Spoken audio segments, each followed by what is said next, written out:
These are the shocking details about Andrew Mountbatten-Windsor's latest royal standoff and why his own family is now forcing him out of yet another home.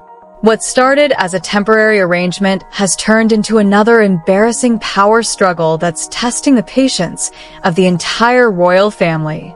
Just months after being stripped of his titles and evicted from the luxurious royal lodge, the disgraced former prince has found himself at the center of another controversy.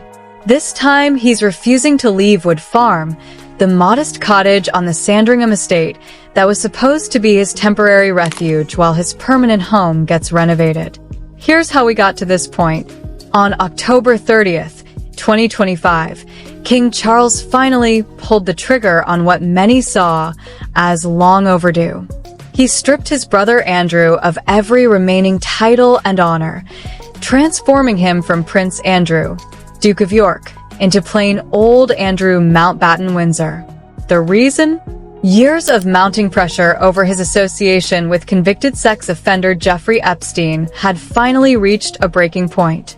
The eviction from Royal Lodge wasn't just symbolic, it was brutal. Andrew had called this 30-room Windsor mansion home since 2004, complete with a chapel, swimming pool, and outdoor terrace. He'd paid £1 million for a 75-year lease back in 2003, expecting to live there until 2078.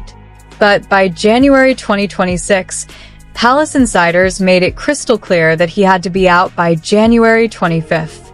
As one friend of Andrew revealed, he had planned to cling on at Royal Lodge a little longer, but it was made clear to him that it was time to go.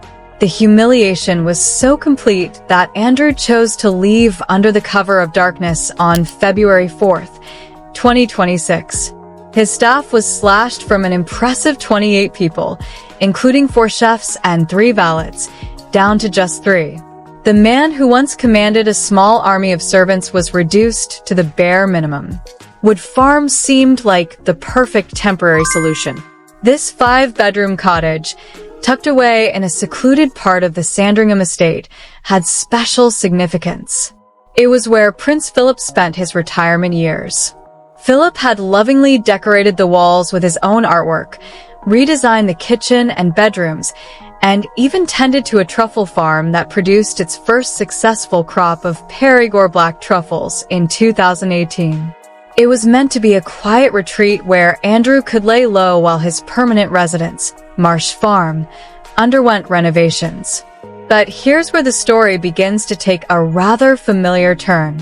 Sources close to the situation have quietly raised concerns about how quickly these so-called temporary arrangements can settle into something far more permanent.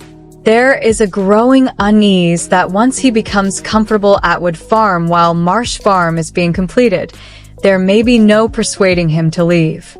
As one insider rather bluntly put it, they may never get him out again. Those concerns now appear to be edging closer to reality. Matt Wilkinson, royal editor at The Sun, has pointed to the mounting pressure behind the scenes. The royal family make frequent use of Wood Farm, and with the Easter holidays approaching, there is every likelihood that extended members of the family will wish to come and stay. As he noted, there will be those keen to pop up for what is in effect a rather convenient holiday, and naturally they will expect to make use of Wood Farm. The timing couldn't be worse for Andrew. Easter 2026 was supposed to mark his final move to Marsh Farm, but the renovations are dragging on. The property needed extensive work, including rewiring, plastering, and there was even talk of asbestos and rat issues. Security cameras and lighting have been installed. The area has been added to Sandringham's no-fly zone, and Sky TV has been fitted, but it's still not ready. Andrew's situation became even more precarious when he was arrested on February 19th, 2026 on his 66th birthday. Police held him for 11 hours on suspicion of misconduct in public office, investigating whether he shared confidential government information with Epstein during his time as a UK trade envoy. The charges carry a potential life sentence, making him arguably the most toxic member of the royal family in modern history. Wood Farm itself has a complicated history that adds another layer to this story.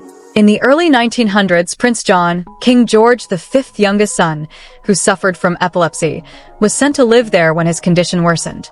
He died at Wood Farm in 1919 at just 13 years old. The cottage later earned the nickname Divorce Home when Sarah Ferguson stayed there over Christmas 1992, banned from formal festivities at Sandringham House. The irony isn't lost on anyone that Andrew, now himself a pariah, has ended up in the same place where royals have historically been exiled when they became inconvenient. But the royal family's patience is wearing thin. As Wilkinson observed, "I have a sneaking suspicion he could be in even before that because they want Wood Farm back. The longer he's there, the more comfy he gets. The pressure isn't coming because Marsh Farm is ready. It's because the family simply wants their property back." Local residents aren't thrilled either. Luke Schreier, a neighbor, was blunt about Andrew's arrival. "I just think Andrew needs to go. It's an embarrassment to England because this is going to be worldwide." Another resident near Wood Arm called Andrew's presence not a very good idea. Even the staff situation has become complicated. Sources report that many estate workers are refusing to serve Andrew. They've been told they don't have to serve Andrew or work for him if they feel uncomfortable, one insider revealed, adding that there's already quite a list saying no thanks. The description of a lot of Disco is now a total pariah paints a picture of a man increasingly isolated even among those paid to serve him. The contrast between his demands and reality is stark. Before leaving Royal Lodge, Andrew wasn't just asking for a new home. He wanted the whole package. A cook, a gardener, a housekeeper, a driver. Basically, a full-time staff to keep his life running exactly the way it runs at Voy Lodge. And of course, police protection too. What he's getting instead is Marsh Farm, a modest red brick farmhouse with 5 bedrooms, 2 reception rooms, and a kitchen. His security detail will be housed in a second-hand mobile home costing roughly $33,000. The property faces flooding risks, is plagued by rodents and molehills, and the access road is filled with potholes. Adding insult to injury, 20 tankers recently delivered 150,000 gallons of liquid manure to the property. Sarah Ferguson, his ex-wife, who lived with him at Royal Lodge since their 2004 move-in, is reportedly still planning her own independent move. After decades of an unusual arrangement where the divorced couple continued living together, Ferguson is house hunting in the Windsor area, signaling the end of even this unconventional support system. She has no luck and, apparently at her breaking point. The broader implications are staggering. Andrew's biographer, Andrew Lowry, noted that Prince William doesn't want to inherit this problem. It's shaped the reign of Charles. It's a distraction from all the other work they do. It's undermined the reputation of the members of the family. It's pretty much destroyed the institution. King Charles, already dealing with his own health challenges, now faces the prospect of his brother becoming an even bigger liability. The arrest has been compared to historical precedents, with some noting that the last royal to be arrested was Charles I in 1647. And that didn't end well for him. As we arrive at Easter weekend, the deadline for Andrew's final move, all eyes are on whether he'll comply or stage another embarrassing standoff. One thing is clear. The royal family's tolerance for his antics has reached its limit. The man who once lived in a 30-room mansion with 28 staff members is now facing the reality of a flood-prone farmhouse with 3 helpers and a mobile home for his security. Sources say he will not take the move easily and has done everything possible to complicate the matter. The transformation from Prince Andrew to Andrew Mountbatten-Windsor isn't just about titles. It's about the complete dismantling of a royal lifestyle that many argue was never deserved in the first place.